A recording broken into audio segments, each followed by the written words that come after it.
धार कम हुई, भारत परतंत्रता की ओर बढ़ा है। आज ये था समूह उदाराम जी मेघवाल जैसलमेर बाड़मेर के नेता। मैं आपको स्पष्ट कहता हूं कि ये था समूह आपके करतूतों के कारण यहां आज बैठा है। अगर आपने बाड़मेर जैसलमेर के दलित भाइयों को, दलित युवाओं का दिमाग अगर आपने गलत रास्ते पे नहीं भटकाया होता तो ये स्थिति आज न आती, न कोजाराम जी भगवान के घर जाते, न गुलाब सिंह का परिवार प्रताड़ित होता। और अगर आप इसी तरीके से करते रहोगे तो मैं आपको दावे के साथ कह सकता हूं कि अभी और भी कई ऐसे घटनाएं आप कारित करते रहोगे जब तक आप जीवित हो। आप आज एक राजपूत जाति पर आप आरोप लगा रहे हो। आज भी एक जैसलमेर के विधायक आपके सामने स्पष्ट उदाहरण है, राजपूत जाति के परिवार ने उनको पढ़ाया, तब आज वो विधायक है, वो चीफ इंजीनियर बने थे। और वो स्पष्ट उन्होंने खुद ने कई बार अपने भाषणों में कहा है कि मैं आज नाहर सिंह जी चेलक के परिवार के कारण आज इस स्थिति में हूं, जिनकी धर्मपत्नी ने अपनी 8 भी गहने उनको गिरवी डाल करके देती थी। कर्नल सोनाराम जी स्पष्ट उदाहरण है।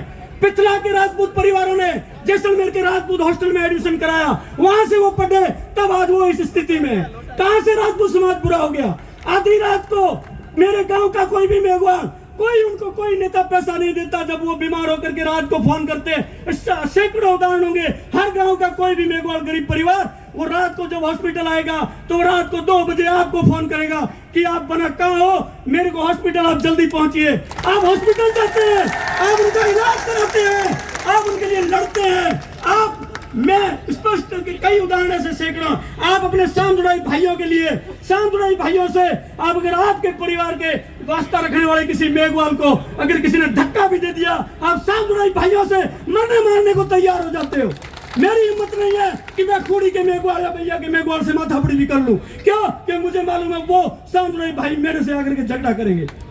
इतना हम उनका ध्यान रखते हैं, उनकी माता पिता का ध्यान रखते हैं। हमारी माताएं किसी भी बुजुर्ग मेघवाल को, बुजुर्ग भाई को, चाहे वो किसी दलित जाति का हो, ओबीसी का हो, वो अगर घर के चौखट पर आता है, वो अपने घर में कोई भी वो बीमारी है, हारी बीमारी, शादी ब्याह, तो अपना गहना निकाल करके दे देती है। इससे ज्यादा क्या होगा? कौन सा बुरा गुनाह किया? लेकिन ये वोट बैंक की राजनीति, हम इसीलिए कमजोर होते जा रहे हैं क्योंकि हम डरते हैं।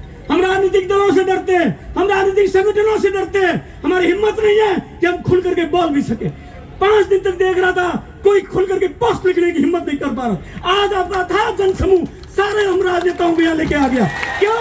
क्योंकि आपकी ताकत, ताकि कोई कुछ नहीं है। कोई एमएलए, क्या एमएलए के पास ताकत, क्या एक जिलाध्यक्ष के पास ताकत, क्या एक शासक के पास ताकत? मैं कहता हूं खुलकर, अगर आप दम ठोक करके सत्य के साथ चलते रहो, किसी की हिम्मत नहीं है कि आपके सामने आंख उठा करके देख सके। आप हमेशा सत्य के साथ रहो, आप हर जाति का सम्मान करो, लेकिन अपनी जाति पर आए हुए जब भी कोई प्रतिकार, जब भी कोई अन्याय हो, तो आप प्रतिकार करने की हिम्मत रखो। तो आपके सामने किसी की हिम्मत नहीं है तो आंख उठा के देख सके।